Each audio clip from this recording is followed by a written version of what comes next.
ಮಂಗಳೂರು ನಗರ police ಆಯುಕ್ತಾಲಯ ವ್ಯಾಪ್ತಿಯ 2 ಠಾಣೆಗಳ ಪೊಲೀಸರು ನಡೆಸಿದ ಪ್ರತ್ಯೇಕ ಕಾರ್ಯಾಚರಣೆಯಲ್ಲಿ ಮಾದಕ ವಸ್ತು ಮಾರಾಟ ಮಾಡುತ್ತಿದ್ದ 2 ಆರೋಪಿಗಳನ್ನು ಬಂಧಿಸಲಾಗಿದೆ. ನಗರದ ಪಂಪಿಲ್ನಿಂದ ನಂತೂರು ಕಡೆಗೆ ತೆರಳುವ ಸರ್ವಿಸ್ ರಸ್ತೆಯ ಬದಿ ಸುಮಾರು 30 ರಿಂದ 35 ವರ್ಷ ಪ್ರಾಯದ ಯುವಕನೊಬ್ಬ ರಿಕ್ಷಾದಲ್ಲಿ ಎಂಡಿಎಂಎ ಮಾದಕ ವಸ್ತುವನ್ನು ಮಾರಾಟ ಮಾಡುತ್ತಿರುವ ಬಗ್ಗೆ ಮಾಹಿತಿ ಪಡೆದ ಕದ್ರಿ ಪೊಲೀಸರು ದಾಳಿ ನಡೆಸಿ ಮಂಜೇಶ್ವರ ವರ್ಕಾಡಿಯ ಮೊಹಮ್ಮದ್ ಇರ್ಷಾದ್ ಎಂಬಾತನನ್ನು ಬಂಧಿಸಿದ್ರು. ಈತನಿಂದ ಅಂದಾಜು 1.36 ಲಕ್ಷ ರೂಪಾಯಿ ಮೌಲ್ಯದ 13.69 ಗ್ರಾಂ ತೂಕದ ಮಾದಕ ವಸ್ತು ಮತ್ತು ನಗದು ಹಣ ಹಾಗೂ ಕೃತ್ಯಕ್ಕೆ ಬಳಸಿದ ರಿಕ್ಷಾವನ್ನು ವಶಪಡಿಸಿಕೊಳ್ಳಲಾಗಿದೆ.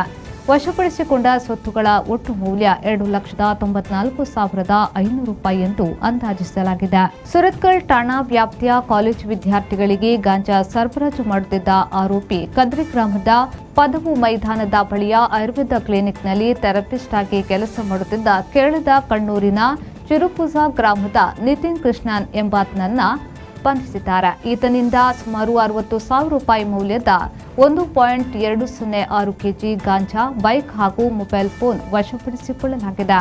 ಆರೋಪಿಯನ್ನ ನ್ಯಾಯಾಲಯಕ್ಕೆ ಹಾಜರುಪಡಿಸಲಾಗಿದ್ದು ನ್ಯಾಯಾಂಗ ಬಂಧನವಾಗಿದೆ.